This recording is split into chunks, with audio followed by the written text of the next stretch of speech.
What would you actually say if you walked into a police station right now and had to speak only in English? Could you do it? Most English learners can greet people, order coffee, maybe ask for directions, but the police station, that is a completely different world.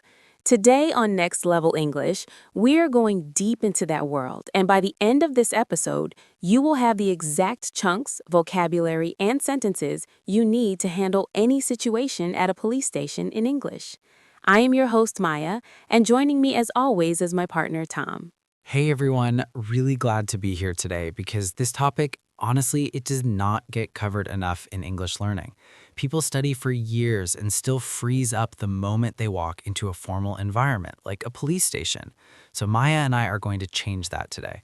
Exactly. And we're going to keep this practical, real chunks you can actually use, real vocabulary that officers use, and real sentences you can rely on in the moment. So, Tom, let us start at the very beginning. Someone walks through that door at the police station. What is the very first thing they need to say? Right. So the first and most important chunk to learn is this one. I would like to report a crime. Say that again with me. I would like to report a crime. This is your entry point. This is how you begin everything. The moment you say this, the officer knows exactly why you were there and what kind of help you need. I would like to report a crime. Yes, and notice the structure. It starts with I would like to. This is polite, formal, and very natural in English. You are not demanding, you are not confused, you sound in control. So the chunk here is I would like to report. You can fill in the end. I would like to report a robbery. I would like to report a missing person. I would like to report an accident. The structure stays the same. That is a brilliant point. The chunk I would like to report is reusable. Once you learn it, you own it in many different situations. Now, the officer at the front desk will usually respond with something like, "Can you tell me what happened?" Or "Could you describe the incident, please?" And here is where a lot of learners panic. Yes, because suddenly they have to speak in a stressful situation and put sentences together quickly. So let us give our audience a solid sentence they can rely on. Here it is. This is what happened. This is what happened. It sounds simple, but it is incredibly useful because it signals to the officer that you are about to explain. You are in control of your story. This is what happened. Then you explain the events one by one. And when you're explaining, you want to use time order language. So vocabulary like first, then, after that, and finally. These small words help the officer follow your story clearly. First, I was at the shopping center. Then I noticed my bag was missing. After that, I looked around and couldn't find it. Finally, I came here to report it.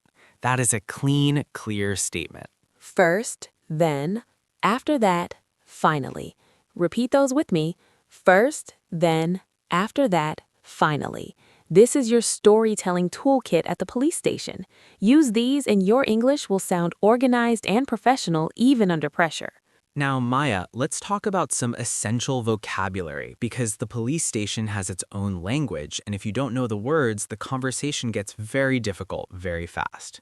Absolutely. So let us go through the key vocabulary words our audience needs. The first one is report, as a noun. You'll hear the officer say, I need to take your report, or we will file a report. To file a report means to officially record your statement. File a report. File a report. Remember that phrase. The next word is suspect. A suspect is a person the police think may have committed the crime. The officer might ask you, do you have any idea who the suspect is? Or can you describe the suspect? So you might say, the suspect was wearing a dark jacket and was about this tall. Then we have the word witness. A witness is someone who saw what happened. The officer might ask, were there any witnesses? And you might say, yes, there was a woman nearby who saw everything. Or you might say, I was the only witness. Witness. Remember this word. Another important word is evidence. Evidence is anything that helps prove what happened. A photograph, a video, a receipt, a broken window.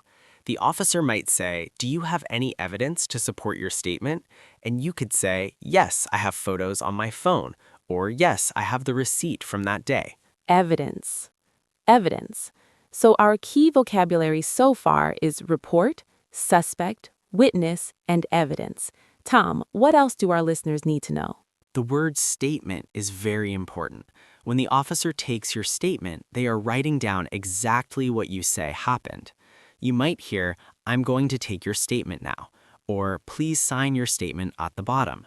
Your statement is your official account of events. Statement. Statement. And here's a great chunk that connects to this. To the best of my knowledge. To the best of my knowledge. This phrase means, as far as I know, based on what I remember and what I believe to be true. So in a statement, you might say, to the best of my knowledge, the incident happened around 9 in the evening. To the best of my knowledge. This chunk makes you sound reliable and careful. That is such a good one, to the best of my knowledge, because in a police situation, you don't want to say things you're not sure about. This phrase protects you. It tells the officer, I'm giving you my honest understanding, but I could be missing some details. Exactly. And speaking of being unsure, here's another very useful chunk. I'm not entirely sure, but. I'm not entirely sure, but. You can follow this with your best guess. I'm not entirely sure, but I think it was a blue car. I'm not entirely sure, but the person was tall and had short hair. This combination of honesty and detail is exactly what officers appreciate. Now, Maya, let's talk about a situation where you're the one asking questions, because sometimes you walk into a police station and you need information. Maybe you're asking about a fine you received, or maybe you need to find out if someone has been arrested. What do you say? Great point. So the most natural chunk for asking for information politely is, could you help me find out? Could you help me find out?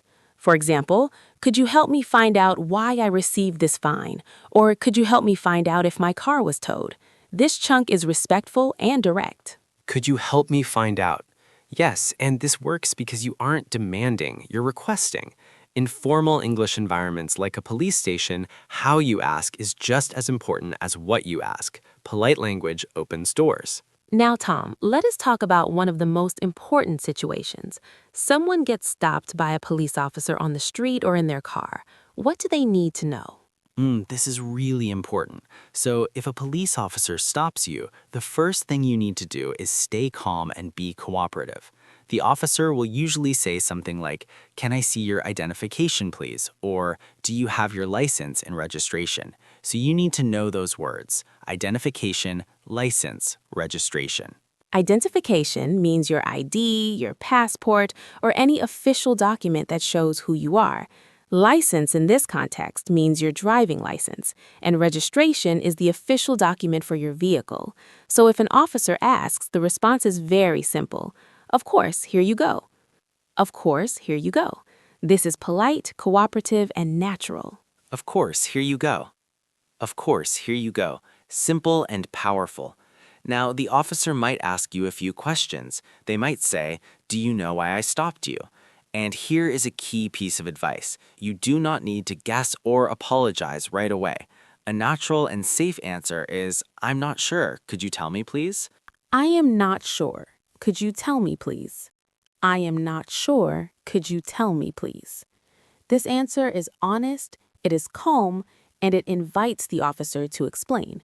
You are not admitting to anything, you are not being rude, you are simply engaging in a respectful conversation. Now let us talk about a situation many people do not think about until they're in it. What if you need to call the police?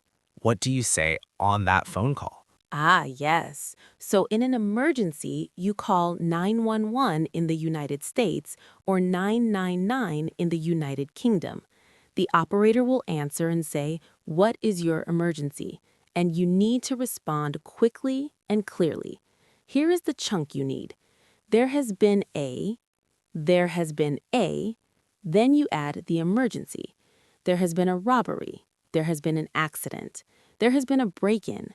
There has been a fight outside my building. There has been a. There has been a.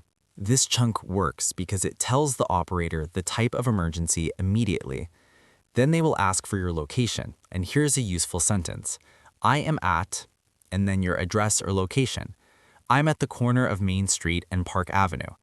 I'm at the shopping center on 5th Street. Give the most specific location you can. The operator might also ask, "Is anyone injured?" And the possible responses are, "Yes, someone needs medical help immediately," or "No, but I need police assistance right away." No, but I need police assistance right away. That sentence is worth memorizing. Police assistance means the help of the police. So you are saying clearly, "No injuries, but please send officers." Now let's cover some really important vocabulary that comes up often inside a police station. The word complaint. If someone has done something wrong to you and you want to officially tell the police, you are making a complaint. The chunk is, I would like to make a complaint. I would like to make a complaint.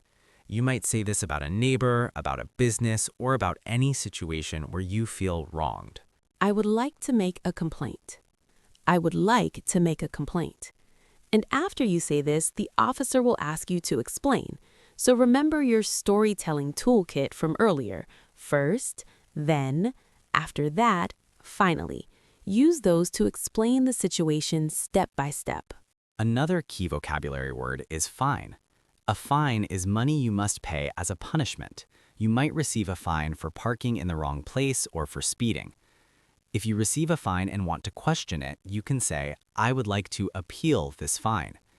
To appeal means to officially challenge it or ask for it to be reviewed. I would like to appeal this fine. I would like to appeal this fine. Good to know. And one more vocabulary word that is very useful, bail. Bail is money paid to allow someone to leave jail while they wait for their court date. If someone you know has been arrested, you might ask, what is the bail amount? Or how do I pay bail for this person?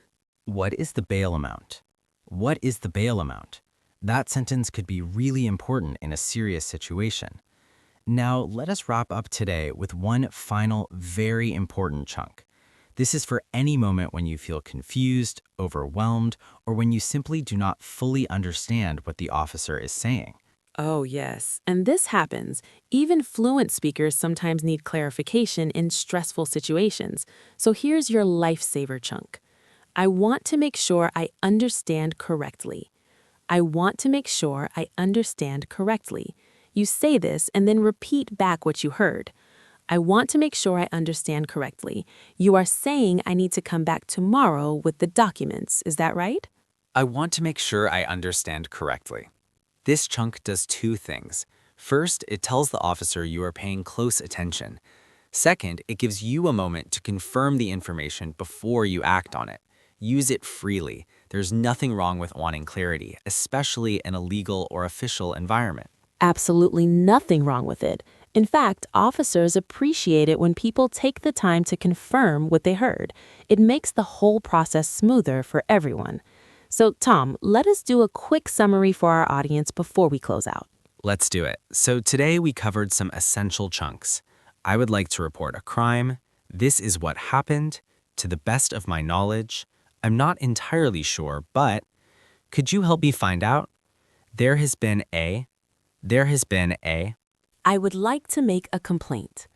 I would like to make a complaint. And I want to make sure I understand correctly. I want to make sure I understand correctly. We covered vocabulary words like report, suspect, witness, evidence, statement, identification, license, registration, fine, appeal, and bail. And we covered sentence tools like first, then, after that, and finally for telling your story clearly and order. That's honestly a full toolkit right there. If you walked into a police station right now with all of that, you'd handle it. You really would. And that's the goal of Next Level English. Not just learning English, but learning English that works when it really matters. The police station is one of those places where the right words can make an enormous difference. Before we go, one last reminder to our audience. The most important thing you can do in any formal English situation is stay calm. Your vocabulary and your chunks are already in your mind. Take a breath, use the chunks, and trust yourself. Stay calm, use your chunks, trust yourself. That's the real lesson today. Thank you so much for listening to Next Level English. If this episode helped you, share it with someone who is learning English too. Subscribe so you never miss an episode and keep pushing to that next level. I'm Maya. And I'm Tom.